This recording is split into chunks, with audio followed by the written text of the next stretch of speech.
Hello, everyone. It is Thursday again, 4 p.m. Pacific Standard Time. Here inside the Gut Solution, I am Mara Salerno, the Gutsy Health Coach.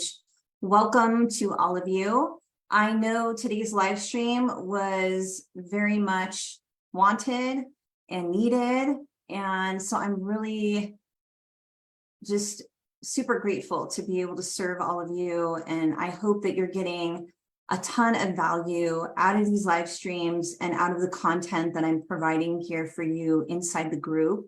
So please let me know if what you've been watching has been helpful. I love to know. And if there's certain things that you want to hear about, please place them in the comments. And I am happy to address, what you want to hear, what will be helpful for you. So remember, if you don't know me, or maybe you do, my name is Mara Salerno. I am a functional diagnostic nutrition practitioner.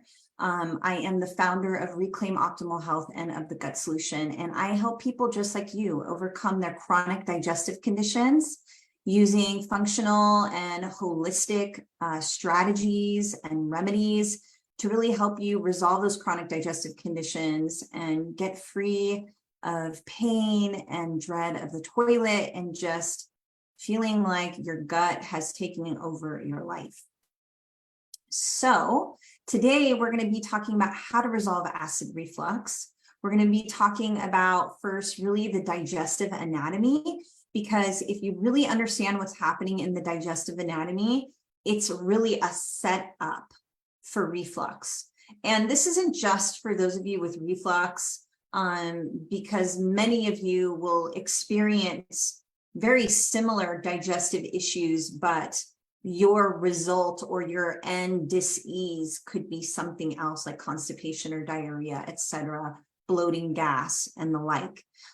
So I did cover some of this in the Digestive Power live stream a couple weeks ago, but I really wanted to go in depth today and share with you all a lot more, because I think many of you are suffering with reflux, and many of you don't even know it. So there's a group of you who know you have reflux, you've been diagnosed, and then there's another group of you that just don't even know that you have it, because not all reflux is distinguished by full burning. So we're going to talk about that today. And I want to talk about what are the contributors to reflux, as well as how to turn it around. So what are the things to look for, how you can look for those things, and what to do about them. I also wanted to turn your attention to the guide section in the group. It is organized with all the resources inside of the group, so it's a really great, easy place to look. So I highly encourage you to look there, and also check out all the interviews with clients that have either finished the Gut Solution program. That is my baby to help people really resolve their chronic digestive conditions, but also to inspire you. Even if you're not able to do a program like mine, at least let it inspire you so that you know you can resolve your chronic digestive condition. But I will tell you, getting help with someone like myself is going to accelerate your journey by so much. You're not going to waste years. Like myself and like many others have. And it may be like you may have been going through this trial and error wheel for many, many years. So I encourage you all to drop your questions in the comments as we're going along. I'll probably have a few prompted questions for you here and there as we go through. So please feel free to answer, whether you're here live or on the replay. Please interact, because it helps me know who's here, like who do I need to serve, what are you needing, and also gets the dialogue going for not only for you to get some questions answered, but also for others. So let's get started. So let's first start talking about the digestive anatomy, and what I'm going to do is share my screen with you all so I can show you an image. I think it will just help to clarify what is going on. And I'm going to get myself out of here because it's kind of distracting. And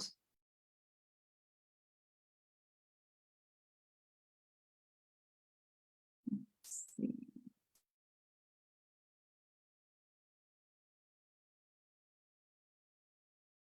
I want to just get this nice and big for you guys. I'm trying to remember that. Oh yeah, let's go here. View. Let's go full screen. All right, there we go. Okay, so let's move this bugger out of the way. All right, so we have a person here to look at so we can check out the digestive anatomy. So we begin by chewing our food, right? So here's our mouth. I'm going to use my little cursor so that hopefully I can guide you guys a bit. And when we put food into our mouth and we start chewing, there should be some salivary amylase, which is an enzyme that starts secreting in our mouth. And that actually helps to break down the foods. Of course, chewing does as well, right? But these salivary enzymes, they start to break down the food. And that's the first stage of breaking food apart. And I'm going to use a term called bolus, and I want you to learn it so that you can understand a little bit more medical terminology and get familiar with it so that when you're reading things, you know what they're talking about. So bolus is basically when your food starts to digest. It goes from being like a full food, like a broccoli, into like more of this like little pieces of broccoli that you've been chewing, and it's getting mixed with enzymes or hydrochloric acid and the like. Okay. So once it goes from your mouth, right, it starts going down the esophagus and then it hits the stomach. Now, when food goes into the stomach is going to start secreting stomach acid. Now, I just want to pause for a moment, because stomach acid should be between 3 to 3.5 pH. So we know that water is about 7.0, which is considered neutral. So 3 to 3.5 is, it's a bit acidic at resting. That's the stomach. And there's a big difference, right? Between the resting of the stomach and water's pH of neutral, right? We're talking like 4 points almost pH. So to digest large proteins, the stomach needs, to digest large proteins, we need stomach acid to break them down. And that stomach acid has to be a pH between 1.5 to 2.2. So it might not seem like a big jump to go from the resting of stomach acid, which is 3 to 3.5, to a 2, but it actually is. It's actually very energy demanding for the body, and it takes a lot of energy to go into our digestive system, to our stomach, to produce all the stomach acid and to secrete it, and to get that stomach acid down that low to a 2 to a 3 pH. Okay. So when we're eating, if you watched my Digestive Power live stream a couple of weeks ago, and if you haven't, please do check it out, because I cover some different things than I cover here. But this is why you need to be in a resting state, a relaxing, resting, digesting state when you're eating. And, having really good eating rituals is so important for being able to secrete good stomach acid in the body, because there's all kinds of things that happen in our brain that will signal this, et cetera, et cetera. So that's why we need to be in what is called our rest and digest system, or our parasympathetic nervous system. You've probably been hearing a lot about this, which is good. But when we're in that rest and digest state, we will be able to produce more stomach acid that we need in order to get to that pH between a 2 and a 3. And it also helps the body just function overall better in general. Now, you guys tell me in the comments, again, whether you're here live or on the replay, how many of you are eating on the go? Whether it's that even if you sit down for a meal, you're not really present for it, and you kind of eat the meal and you're like, what happened? Right? Or if you're eating fast food, if you're eating in the car, you're eating chasing your kids, you're eating while you're working. So these kinds of scenarios are scenarios that are going to inhibit your body's ability to produce that stomach acid that you so desperately need in order to break down your food. So tell me if this is you, and maybe tell me what it is that you tend to do when you eat. I would love to hear. So the role of stomach acid is to sterilize, definitely, the stomach, help these microbes that have gotten through from the mouth into the stomach, and it basically kills off most of them. As long as stomach acid gets low enough, it's going to be able to get rid of most of these microbes, and it helps to break down protein effectively as well, which we just talked about. Once the stomach pH, so here we are in the stomach, once the stomach pH gets low enough, the stomach can release a natural protein enzyme that breaks down protein, and it can then release something called intrinsic factor, which helps us absorb vitamin B12. And the stomach acid itself also helps to chelate minerals like iron, zinc, magnesium, and calcium, which you all probably know are some of the biggest deficiencies we see in our society. So getting the vast majority of absorption of those nutrients is getting stomach acid right.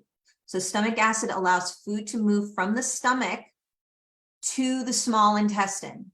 Okay, so it starts moving into the small intestine. Here we are. It's kind of got a back door over there that we can't see in this picture. We have a sphincter, which unfortunately we don't have a picture of here, but there's a sphincter in this back door between the stomach and the small intestine, okay? And that's a little muscle that basically when it's closed, it doesn't allow food to move through, and it opens up as the food is digesting well and the acid is low. And I'll explain why it needs to get low then. It will start to loosen up and open, and then the bolus, right, the digesting food, will move into the small intestine. When we don't produce enough stomach acid, the food just sits in the stomach. How many of you guys can resonate with that? You're just like, oh my God, I feel like it's just sitting there, or you notice that it's starting to putrefy, right? So when we don't produce enough stomach acid, it starts to rot and it produces gas, and that gas will now open up the sphincter between the esophagus and the stomach.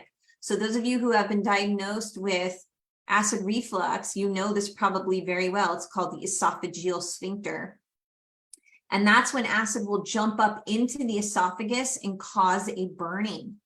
We have a thick mucus in the stomach that protects us from the acid, but we don't have that in the esophagus.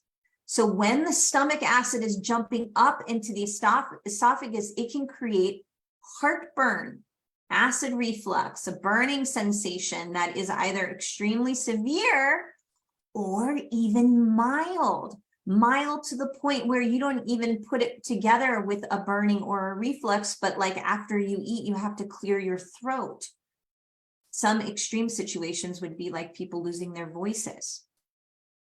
And a lot of times people will mistake heartburn for a heart attack. Better heartburn than a heart attack, right? Once the bolus moves from the stomach to the front of the small intestine, where there are certain receptors that they hit, or the bolus hits, it triggers the release of bile, pancreatic enzymes, and sodium bicarbonate. So it's going to hit, it's going to trigger these guys, the pancreas, it's going to trigger the gallbladder and the liver, right, for bile. The pancreas is the one that's going to release those pancreatic enzymes and the sodium bicarbonate. The bolus, that digesting food, is very acidic coming out of the stomach, right, because of all the stomach acid. And the small intestine is actually the opposite. It's more of an alkaline environment, so our body produces bile to break down fats And it creates this alkaline effect, an environment that allows us to absorb our nutrients. Bile is also antimicrobial, and most of the microbes will be killed off once the stomach acid is low enough, but some microbes love acid and not the alkaline environment of the small intestine. So it's kind of like a backup system, right? It's like if the stomach doesn't catch those microbes, the small intestine will. And I just want to go back for a moment. So I hope this is clear to all of you about the stomach acid when it comes to reflux. I think a lot of people think, oh my God, I have acid reflux. I have too much acid. You actually don't have enough stomach acid. Your stomach acid is not getting low enough. And as a result, that esophageal sphincter, because of the gas that's being produced, is opening up, and whatever acid is in there is just getting pushed up a bit. But it's not because you have too much acid, it's because you actually have too little acid. So now that we know that we need that safety net, right, of the bile, we know that acid and bile help to control the microbial load together. Then our pancreas dumps sodium bicarbonate to help alkalize the environment of the small intestine. Along with that comes the pancreatic enzymes, which further metabolize the bolus, basically breaking down the food, and allow for the digestion of carbohydrates, proteins, fats, minerals, B vitamins, and all different types of compounds. Pretty cool, right? Okay, let me stop sharing here and bring us back. And I'm just going to check out something here. All right, good.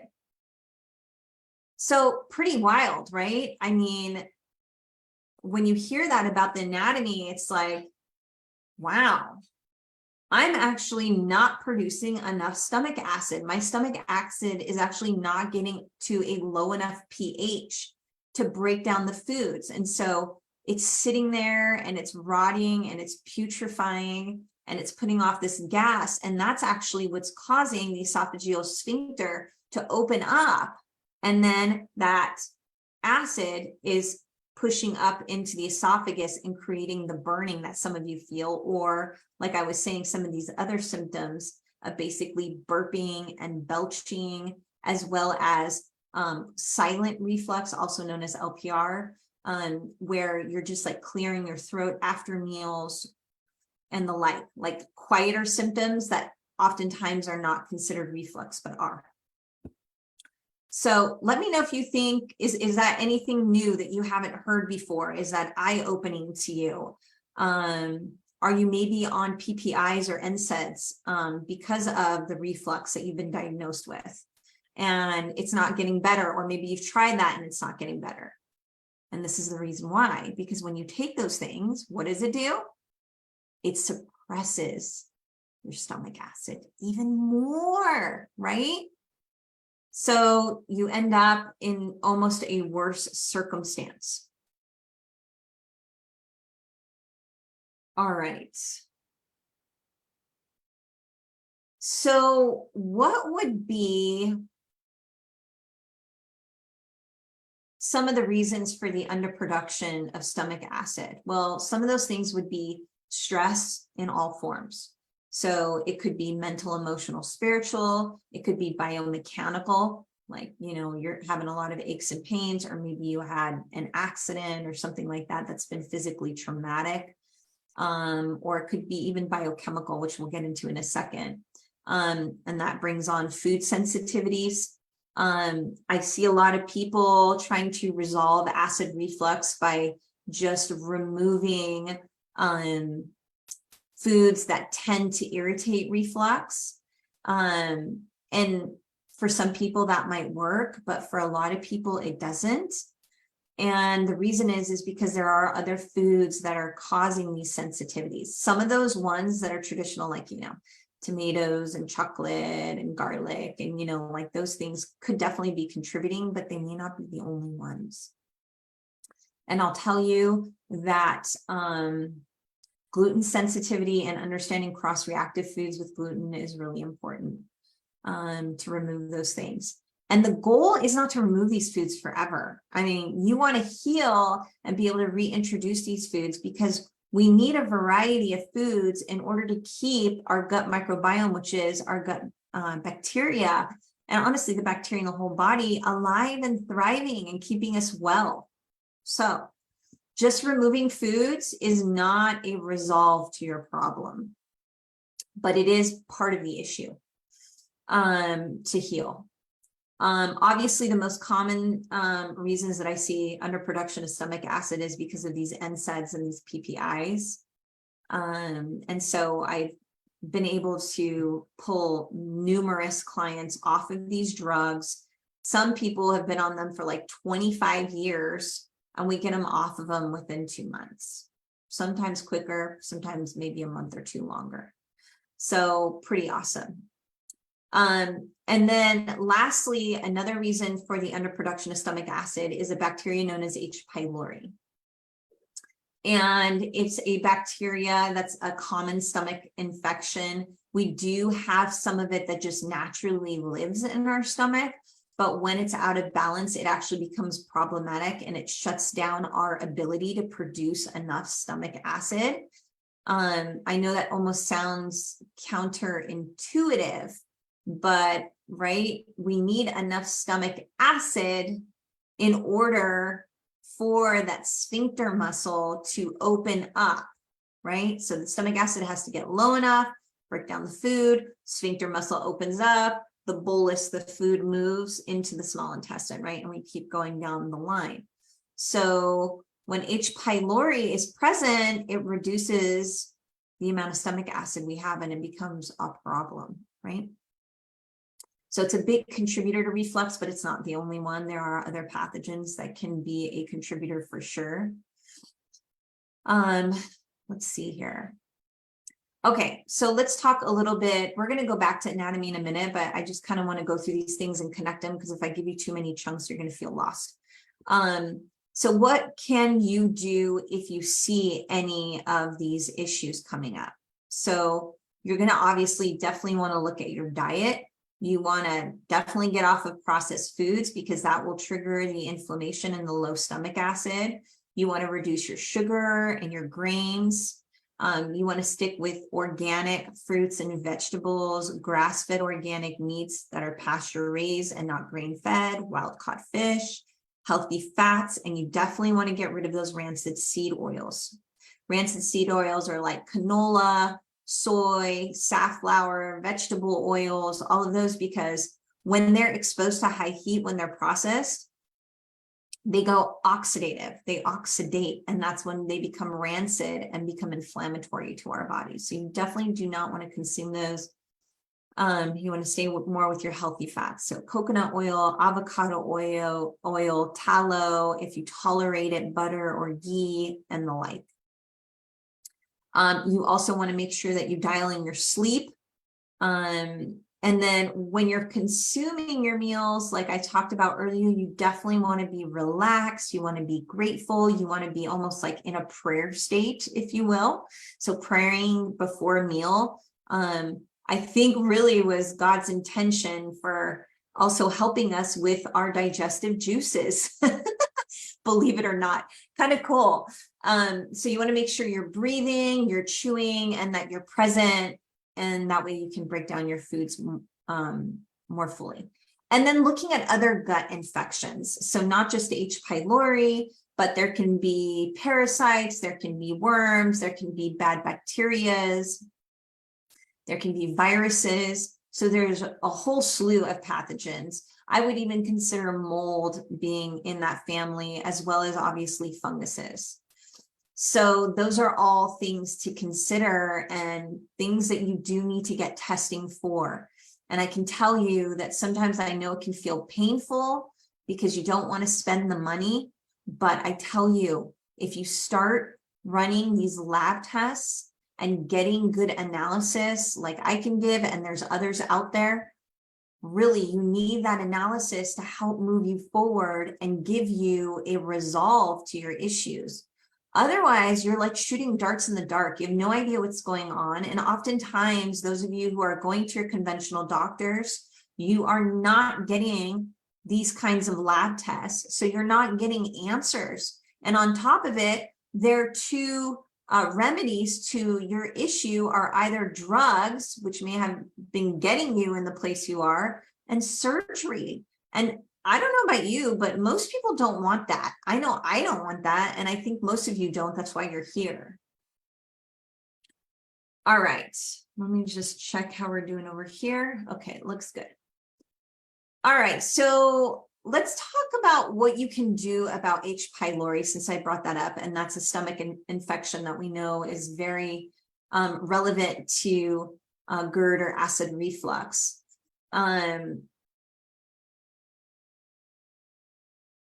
Let's see here. Okay, so I let you guys know, this is a bacteria. It lives in our stomach.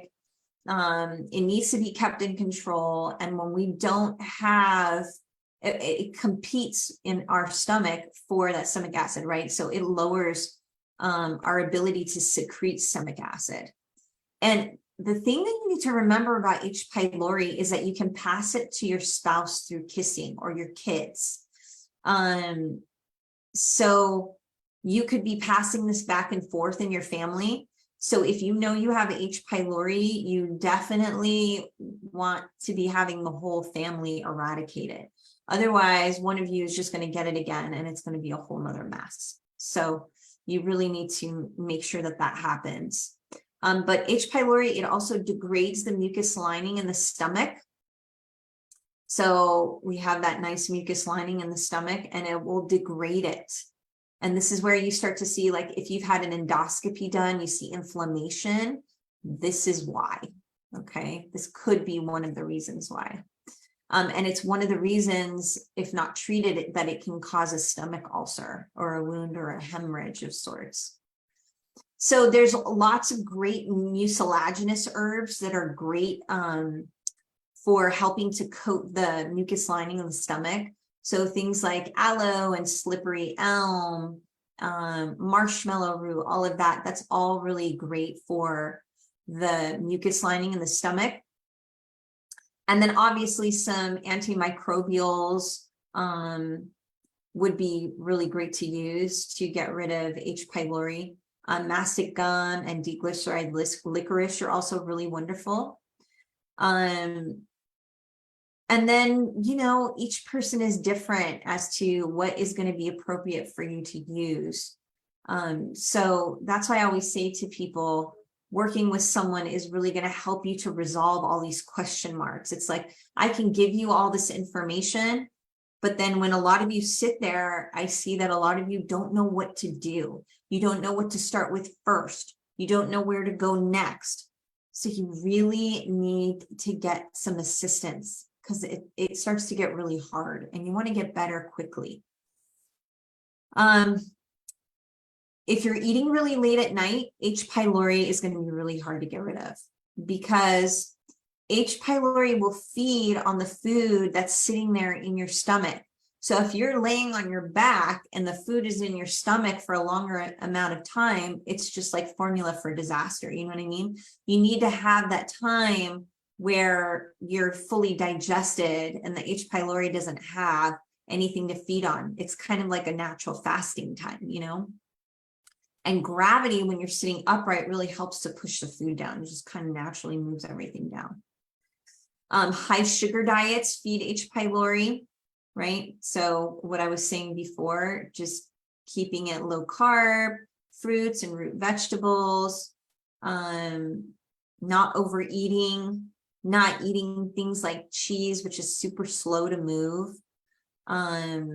So you want things that move quickly. Sometimes fruit, not for everybody, but sometimes fruit can really help move food through your system a little easier. Other digestive aids is apple cider vinegar and water, like a tablespoon with a couple ounces of water before a meal.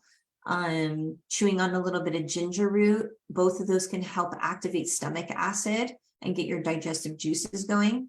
Of course, you can use digestive enzymes as well, but I think I talked about this in the digestive power live stream, but I was talking about hydrochloric acid and having that in a digestive enzyme, and talking about H. pylori. So, you know, there's a lot of people that still really do believe that H. pylori can or does get worse when you take digestive enzymes with hydrochloric acid, because they think that more gas production can occur and it can worsen symptoms. And it's possible. I am not saying it's not possible, but it is possible. But I have had many times as well with clients where using those digestive enzymes with hydrochloric acid has been a game changer for them and worked just fine. So sometimes you have to be willing to just kind of try and see what happens.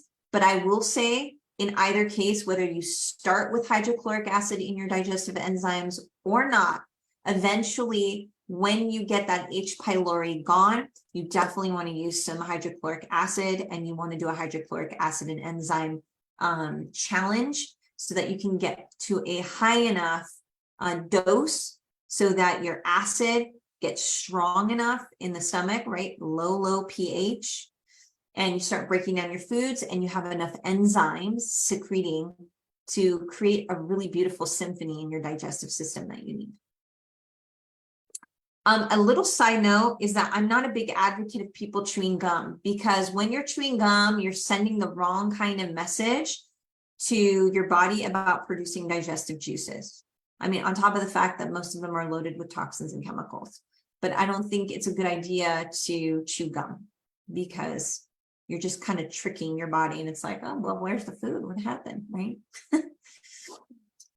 So what are signs that you're having issues in this part of the small intestine? Well, if you know that you have reflux, or maybe silent reflux, you're realizing now, if you're getting bloating or constipation or diarrhea or excessive or stinky gas, where protein is putrefying and fermenting, as well as carbohydrates and fats are going rancid in your system, or if you have autoimmune conditions. These are all really strong signs that you're having issues in the small intestine. And it has a lot to do with the fact that you do not have enough stomach acid to get you through there to the small intestine. These are all huge contributors to acid reflux. Okay. So tell me, those of you who are live or on a replay, is this helpful for you? Is there anything new for you? Are you having ahas? Share with me.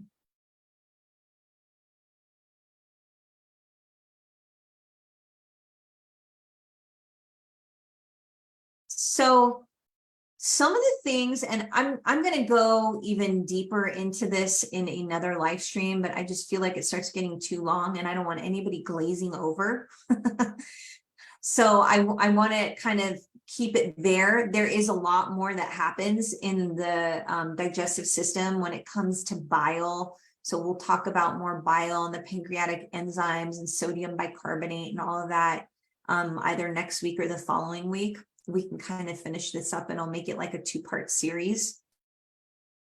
But, you know, some of the things that you really need to look at doing, and I think I mentioned this before, is that really getting some good functional medicine testing done. So if you haven't run a GI map, I highly recommend it. I know some of you have run a GI effects test. That can be handy as well. I really like the GI map. I feel like I get really good measures from that. And I feel like the GI map is very sensitive to H. pylori. So those of you who are struggling with acid reflux or GERD, you don't need to. You just need to get the right kind of testing and then get the right protocol to help you resolve this. Like, get over it. There's no reason for you to have this, and it's so doable. I mean, so doable. And then, you know, getting support so that you have answers. Because oftentimes I think a lot of you are doing this on your own, trying to like figure this out and navigate it. And you're going down the Google rabbit hole and, you know, listening to this person and that person. And I really do encourage you to bite the bullet and work with somebody. I welcome you to work with me. But if for some reason you need to work with somebody else because you resonate with them more, I encourage you to do that, because I just want to see you guys get better. There is no reason that we should have all these sick people in the world. Everyone's having all this distress in their health, and there is no reason that should be happening. Because when you don't have your health, what else do you have, right? You need your health to function in life, to feel good, to feel vital, and to participate in life.